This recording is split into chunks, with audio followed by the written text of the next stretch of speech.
የቨርሚ ኮምፖስት ወይ የተፈጥሯዊ ኮምፖስት ማምረቻ ማዕከል ነው። ይህ ማዕከል ዓላማው ምንድነው?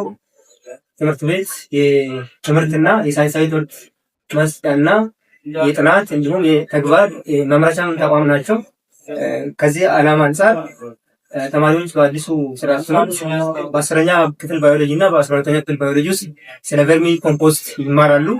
ያንን መጽሐፍ ውስጥ ያለውን የሳይንስ ጽንሰ ሀሳብን ተግባራዊ ለማድረግ ታስቦ በትምህርት ቤቱ እዚህ ጋር ሼድ ተሰርቶ የተጀመረ ነው። ቨርሚ ኮምፖስት ማለት ከትርጉሙ ስንጀምር ተፈጥሯዊ የሆኑ ከእንስሳትና ከእጽዋት ምንጮች የሚገኙትን ቆሻሻዎች ከማቃጠል ወይም መንገድ ላይ በየቦታው እየጣሉ የከተማውን እና የአካባቢውን ንጽህና በመበከል ጠቀመው ነው። ይሄ ሂደት ላይ ያለ ነው። ቀጥታ ቅጠሉን ውጭ ያለውን ቅጠልና የረገፈውን ቅጠል አረሞችን የተለያዩ የከብትበትን እና ይሄ ስታናናቸው ሙሉ በሙሉ የሚገናኝ አይመስልም። ነገር ግን ሄዳ አላቸው ማለት ነው። ስለዚህ እነዚህ ውስጥ ትሎች ውስጥ ባለው ባክቴሪያ በመጠቀም ያንን ትላልቅ እና ያልተለዩ የሚታወቋቸው ቆሻሻዎች ወደዚህ ተቀይሮ በጣም በማዕድን የበለጸገ ቨርሚ ኮምፖስት የሚባለው ተፈጥሯዊ ማዳበሪያ የሚመረትበት ማዕከል ነው ማለት ነው። እያሱና በእጃቸው እየሰሩ የሚማሩበት የተማሪዎች መማሪያ የተማሪዎች መማሪያ የሚሆነው በተጨባጭና በስራ እየሰሩ በተግባር የሚማሩበት የተማሪዎች መማሪያ ይሆናል። ሁለተኛ ደግሞ ኃላፊያችን የትምህርት ዳይሬክተር እንደጠቀሱትም ይሄ ከዚህ የመጣው ምርት ሳላ ፍራፍሬና አትክልቶች ለጓሮ አትክልቶች ለጎኛቸው ቀጥታ በማዳበሪያነት የሚያገለግሉ ናቸው።